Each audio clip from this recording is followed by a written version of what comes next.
What are you studying this summer? Not what you're doing, not where you're traveling, not how many projects are on your to-do list. What are you studying? Because one of the biggest differences between average instructional leaders and exceptional instructional leaders is what they choose to learn when nobody is requiring them to learn it. The strongest leaders that I know don't spend the summer trying to become experts in everything. They become intentional students of the things that matter the most. And here's the reality, guys. What you study this summer will likely influence what your teachers focus on this fall. So the question isn't whether you'll learn something. The question is whether you'll learn the right things. Let's get started.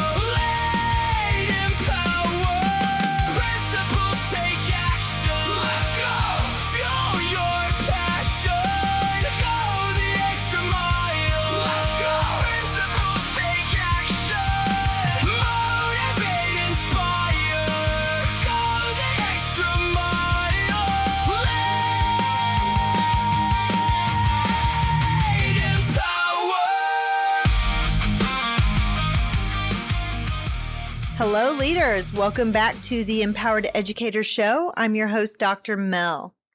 Summer is one of the few times during the year when school leaders have a little more space to think, to reflect, and to prepare before the pace of the school year takes over again. And if we're not careful, we can spend that time chasing the newest initiative, the latest trend, or whatever happens to be getting the most attention on social media.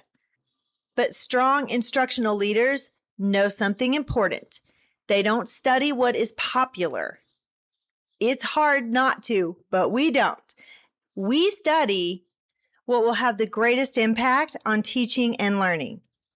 Research consistently shows that instructional leadership has a positive impact on student achievement and school improvement. In fact, multiple meta-analyses have found that instructional leadership practices are associated with stronger student outcomes than many other leadership approaches. So today, I want to share 3 areas that strong instructional leaders intentionally study during the summer months. Not because they're trendy, but because they matter. As you're listening today, I want you to keep a notebook nearby. For each area that we discuss, I want you to ask yourself, how confident am I in this area right now? Could I coach a teacher on this topic? Could I explain why it matters? Could I recognize it when I see it in a classroom? Because instructional leadership isn't about having all the answers, it's about knowing what to ask. So point number 1, strong instructional leaders study what students are learning. Why? Because it's difficult to lead learning if you're disconnected from what students are expected to learn. And the problem is that many leaders, they spend more time studying programs than they actually study the standards. More time studying initiatives than outcomes. Strong instructional leaders, guys, they know that curriculum and assessments and interventions and professional development should all point towards student learning goals. As a strong instructional leader, you need to make sure that you understand priority standards, essential outcomes, learning progressions, and student expectations. You are the instructional leader in your building, so you need to know what instruction looks like inside your building. You're going to need clarity about what success actually looks like for your students. John Hattie notes that high-impact leaders focus relentlessly on evidence of student learning rather than simply adult activities. So yes, you want to focus on those teacher actions, but you also want to focus on those student actions. Start with one grade level or content area this summer and spend time unpacking those priority standards, your state priority standards. Or if you're a private school, if you are accredited, look for accreditation standards. My school is accredited, but there are no specific learning standards for my teachers per grade level through our accreditation entity. So what I'm going to do is adopt our state learning standards, because we do receive students from public school and we have our students sometimes go back into public school. So we want to make sure that there's alignment between public and our private school with those learning standards. But look up your state learning standards and unpack one of those grade levels and start with just one. Go deeper inside of those standards, that specific grade level standards, rather than just going wide and not really having a great understanding of it. Strong instructional leaders are also studying high quality instruction. You cannot effectively support instruction if you can't recognize effective instruction. One challenge that a lot of new leaders face is that they know when a classroom feels good, but they struggle to identify what specific instructional practices are really driving that student learning. To be a strong leader, you need to develop that instructional clarity. You learn what quality teaching actually looks like. I know during the summer, you can't really get into classrooms and look at high quality teaching because school is out. And summer learning looks totally different than regular school year learning. But what you can do is search videos. There are tons of great videos out there.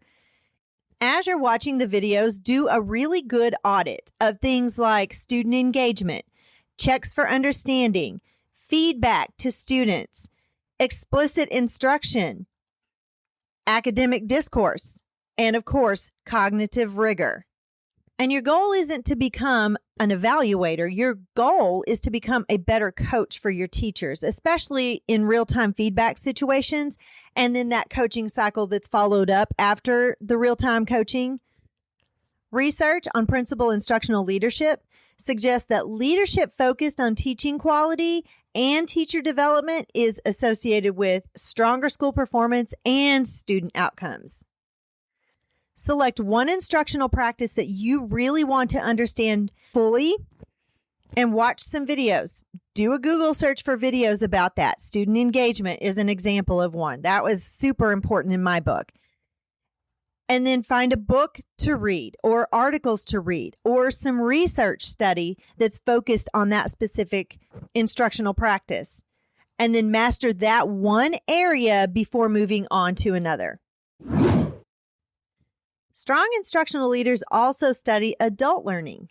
And I know this may surprise you just a little bit, but the most effective instructional leaders, they don't just understand students, they also understand teachers, because leadership isn't simply about knowing what good instruction looks like. It's also about helping the adults in your building improve their practice.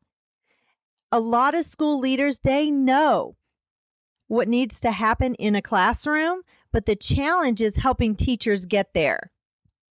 And there is a different type of pedagogy for adult learning than there is for student learning. So when you're looking for those videos, look for videos about coaching conversations, about feedback, either real time or in those coaching conversations, change management, maybe even motivation. Look for videos on professional learning and see how those really good coaches are providing that professional learning to either a group of teachers or to individual teachers. It's super important that you understand that improvement happens through your people. It's not through programs, because programs can't do anything on their own. You have to have people before you have the programs. It's not about initiatives. It's about your people. Research by Robinson and colleagues found that one of the highest impact leadership practices is not just promoting, but also practicing teacher learning and development. So this summer, identify one teacher leader or another principal or a mentor that you can learn from, and then schedule a conversation. There are probably more than happy to have a conversation with you. Reach out to me. You know how to get a hold of me. You can just click that link at the very top of the show notes, and you can send me a message, and you can give me your email or however you want me to contact you. I am super happy to do that for you. But ask questions, listen carefully, and then learn from the experience of those who are a little bit ahead of you. Today, we explored 3 things that strong instructional leaders study during the summer. First, you're going to study what students are learning. Next, you're going to study high quality instruction. And then last, you're going to study how adults learn and grow their own instructional mastery. Notice what isn't on the list. The latest trend, the newest initiative, that shiny new object that everyone's talking about on social media. Strong instructional leaders stay focused on the things that consistently improve teaching and learning. So here's your action step. Take 10 minutes this week or next week, because this is Friday, and I don't want you to work on the weekend, but I do want you to identify one topic in each of these 3 areas that you want to learn more about before school starts. Write it down. Then circle the one that will make the biggest difference in your leadership this year. So be self-reflective and think about where you need to grow as well. Start there, because growth doesn't happen when we're trying to learn everything. Growth happens when we are intentionally learning the right things. Here's your power surge. The quality of my leadership will be shaped by the quality of what I choose to learn. If this episode challenged your thinking, share it with another school leader who is using the summer to grow intentionally rather than simply prepare for the next school year. And if you're enjoying the Empowered Educator podcast, would you take a super quick moment to leave a rating and a review? Your support helps other educators discover the show and join a community committed to leading, learning, and growing together. Until next time, keep learning, keep leading, keep empowering those around you, and don't forget to go the extra mile to motivate, inspire, lead, and empower. Bye-bye.